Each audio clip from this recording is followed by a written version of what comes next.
Hey there, everybody. Welcome back to the Planes, Trains, and Comic Books channel. My name's Matt, and today we're going to review Swamp Thing Green Hell #1.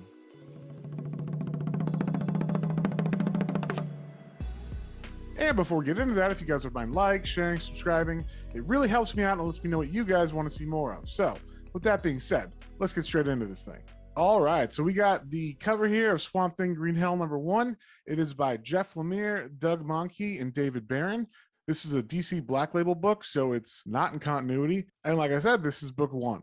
So we start off here with a father and daughter. They are fishing. His name is Donnie. Her name is Veronica. What they find is a bunch of garbage. There's a golf club. There's a toothbrush. He's like, hey, this isn't trash, even though it's something we can't eat. We can definitely sell it. And basically what we're finding out is that the world is not our world. It is in the future. It is dystopian.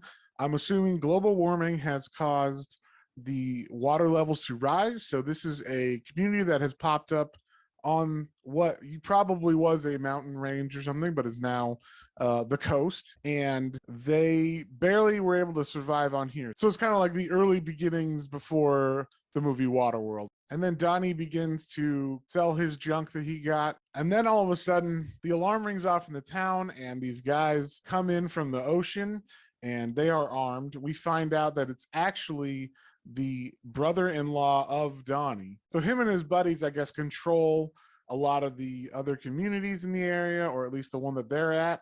And they're trying to take control of them so that they get their food and whatnot. Donnie stands up to him and he proceeds to beat the shit out of Donnie. We never learned his name, I don't think, but he offered Donnie and his sister, who's Donnie's wife, to move wherever he is. They refused, and the mom killed herself, I guess because she felt there was no hope. So he blames Donnie for that. And after he beats him up, he basically just leaves and says, we'll be back. And then we see something interesting happen. In the world of Swamp Thing, there are 3 forces. There's the green, which is what Swamp Thing generally works for or was created by. There's the rot, and the rot gets its power from things rotting, obviously. So it wants all things to rot. Obviously, if everything rotted, it would cease to exist. There has to be a balance, obviously. And the green wants things to grow, specifically plant life. And then there's also the red. And the red is all life on Earth that is not plant life. And they have a little back and forth where they're talking about the Earth.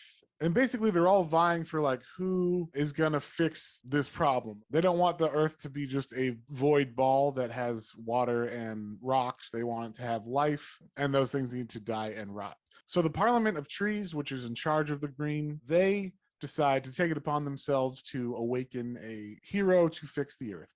They begin the process and they plant a seed, which starts the process of someone becoming the new Swamp Thing.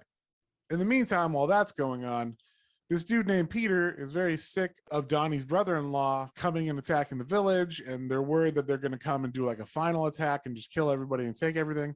So Peter comes up with a plan to attack them first and to attack them tonight. So then we cut to where the brother-in-law actually lives, where his camp is.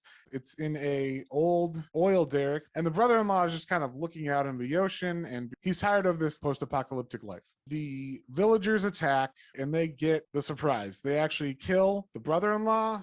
Peter actually slits his throat, throws him in the ocean.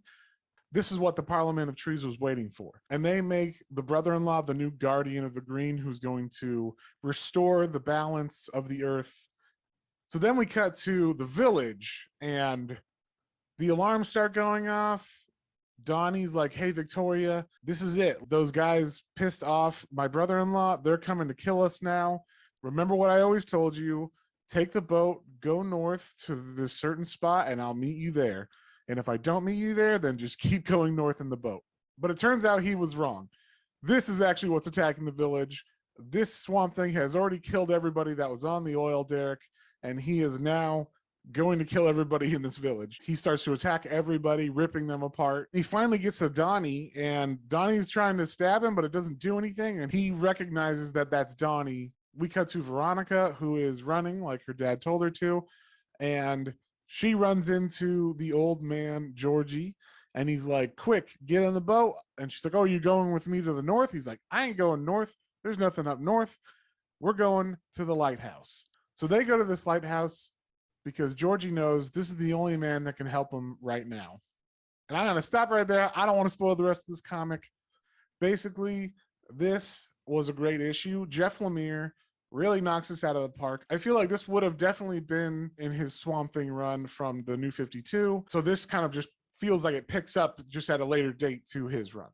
The art by Doug Mahnke is very good. He really can draw, like, you know, people getting torn apart by plants and stuff pretty awesomely. So he does a good job in that kind of gruesome stuff, as well as the regular everyday stuff that happens. And then I can't say what it is, but the reveal in this made me very, very happy. And if you're a fan of Swamp Thing, the reveal will probably make you happy as well. I enjoyed every minute of this. I liked the setup. I liked the art. I like the storyline. I like that it feels like it's a continuation of the New 52 Swamp Thing run.